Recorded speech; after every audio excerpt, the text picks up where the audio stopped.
Bonjour à tous. Monsieur le Président de l'Académie de médecine, Monsieur le Président de la Fondation de l'Académie de médecine et Monsieur le Secrétaire général, Professeur Misra, directeur de l'EMS, Mesdames et Messieurs. Je tiens à remercier tout d'abord nos hôtes aujourd'hui de la Fondation de l'Académie de médecine pour organiser ces journées consacrées à un échange avec leurs éminents homologues venus tout spécialement d'Inde pour ce deuxième forum franco-indien. Comme il a été déjà dit d'entrée, c'est évidemment le second forum et d'après les échos qui sont parvenus jusqu'à nous, le premier a été vraiment un plein succès et a permis à la fois de s'informer sur les partenariats qui existent déjà, les programmes existants, et surtout d'identifier de nouveaux axes concrets pour le développement de nouvelles collaborations. Ainsi, pour le ministère français de la Santé et des Affaires sociales que je représente aujourd'hui devant vous, ces journées que vous organisez sont fortes de deux symboles. D'abord, et vous venez, professeur, de le rappeler, elles marquent l'intérêt mutuel de nos deux pays sur ces sujets de santé. L'Inde et la France sont unis par des liens profonds de confiance, d'amitié, qui ont conduit depuis 1998 au développement d'un partenariat stratégique, et les fruits de cette collaboration se sont matérialisés à travers différents projets. Après la première visite d'État du nouveau Premier ministre indien en avril 2015, effectivement, la visite du président de la République, M. Hollande, en Inde en janvier 2016, a donné un relief tout particulier à cette coopération entre les communautés scientifiques et médicales de nos deux pays. Certaines coopérations sont déjà bien avancées. Nous avons notamment l'exemple depuis 2009 de ce qui se conduit entre l'hôpital Lariboisière et le GIPMER de Pondichéry dans le domaine de la cardiologie et qui s'élargit désormais aux urgences préhospitalières. D'autres sont en construction, par exemple avec le CHU de la Réunion sur les maladies vectorielles. C'est cette dynamique qui nous réunit aujourd'hui et qui vous permettra à Toulouse de vous engager sur une coopération en matière de cancérologie. Cette coopération est représentative de ce qui nous rapproche. Si en France, la création de l'Oncopole à Toulouse, unique en Europe, est le fruit d'une mobilisation nationale, du lancement de grands programmes dédiés à la lutte contre le cancer, les autorités indiennes chargées de la santé se sont aussi engagées dans une série d'ambitieuses actions dans le domaine de la gouvernance et de l'amélioration de l'offre de soins.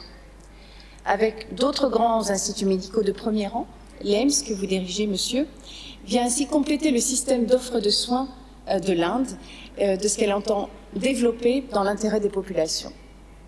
Cette problématique de l'organisation de l'offre de soins constitue un axe important de la mobilisation des pouvoirs publics en Inde dans le domaine de la santé et plus particulièrement s'agissant des maladies non transmissibles, des maladies cardiovasculaires, du diabète, de l'hypertension, autant de sujets qui sont également pour la France des priorités.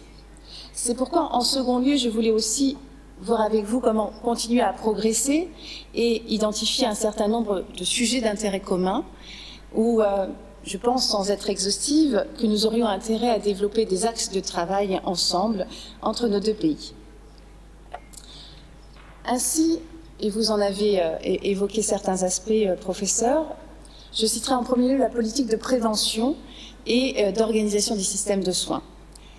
Je viens d'évoquer en citant l'Oncopole de Toulouse, la cancérologie, et vous savez qu'en France, le 3e plan cancer a été annoncé en janvier 2014, et il prend en compte non seulement l'innovation, la recherche, mais aussi la prévention, et donne toute cette dimension à cet aspect de la lutte contre le cancer. Vous savez qu'aujourd'hui, le taux de guérison des patients atteints du cancer en France est l'un des plus élevés du monde. Il était de 50% il y a 10 ans, il est de 60% actuellement. Nous développons actuellement également un programme national de prévention basé sur la lutte contre le tabagisme, avec un programme national qui s'illustre notamment, et vous le verrez peut-être à Paris et dans vos déplacements, par la mise en place de ce qu'on appelle le paquet neutre, ou en bon français le plain packaging, qui a été mis en place pour la première fois en Australie. Aujourd'hui, vous me demandiez tout à l'heure combien de jeunes Français étaient touchés par le tabac. Il y a à peu près 26% de jeunes âgés de 12 à 25 ans qui sont des fumeurs réguliers, et c'est bien entendu un axe important de notre action de prévention. Cette information doit être d'abord à la destination des jeunes, à l'école, et c'est sur cet aspect que se base notre politique de prévention.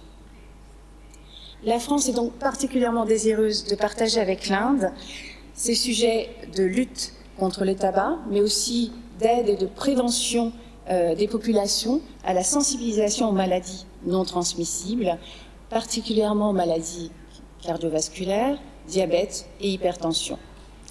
Des échanges pourraient ainsi être engagés sur des études académiques, sur les déterminants sociaux de ces maladies et les moyens de les prévenir.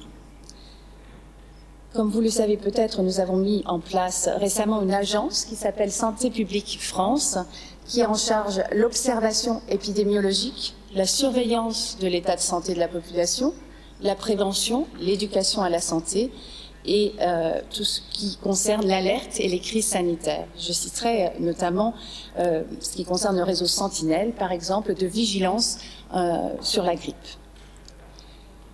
En second lieu, un autre axe pourrait être le développement de ce que j'ai cité tout au début, c'est-à-dire les partenariats hospitaliers. J'ai évoqué celui qui existe déjà à Pondichéry avec le GIPMER, mais il y a d'autres partenariats exemplaires à développer, par exemple tout ce qui concerne les urgences, l'échographie, l'enseignement par simulation de cas cliniques avec mise en situation réelle, mais aussi tout ce qui concerne dans les urgences les situations de triage, de prise en charge de pathologies et de médecine d'urgence. Je tiens à ce sujet à saluer les programmes que l'Institut Curie développe en Inde dans le domaine du traitement du cancer. On peut également citer plus particulièrement les demandes des hôpitaux de Calcutta qui ont exprimé à maintes reprises leur intérêt pour développer des coopérations avec le CHRU de Montpellier sur tout ce qui concerne l'hématologie clinique, la cardiologie ou encore la néonatologie. Plus globalement, je pense que le dialogue que vous engagez ici durant ces 2 journées et ce voyage d'études avec la Fondation de l'Académie de médecine pourrait nous permettre d'approfondir nos besoins de connaissances communes, notamment sur la transplantation d'organes, sur l'organisation des services d'urgence, les urgences traumatiques, mais aussi la chirurgie réparatrice pour les grands brûlis. Le troisième axe, et c'est ce que vous avez largement évoqué, professeur, c'est l'innovation en santé. Je pense qu'on ne peut pas oublier cet aspect de la santé, non seulement parce qu'elle est la ligne directrice de tous les travaux que vous aurez ici, mais aussi parce que c'est vraiment le nouveau défi de la médecine d'aujourd'hui. Et là, j'évoquerai non seulement la e-santé, donc les smart devices que vous avez cités, mais aussi tout ce qui concerne les big data, les données, la façon d'utiliser ces données de santé et la façon de la mettre en œuvre en faveur du plus grand nombre. Et là, en vous écoutant, je crois que avec la description que vous venez de faire de la Free Goal Innovation, nous avons le même objectif entre la France et l'Inde, c'est-à-dire favoriser l'accès de tous à des soins de qualité. Je crois que pour la France, c'est vraiment un objectif prioritaire. C'est celui que nos autorités publiques, diplomatiques ont défendu à l'ONU pour les objectifs de développement durable. Nous défendons la couverture sanitaire universelle et j'ai retrouvé dans votre description de ce que vous entendez par Frugal Innovation un moyen de mettre à disposition du plus grand nombre les derniers développements en santé. J'y vois donc un encouragement certain à une coopération entre nos deux pays. Je prêterai une grande attention aux conclusions que vous aurez lors de ces journées et je pense que nous pourrons poursuivre sur d'autres terrains cette coopération. Je vous remercie.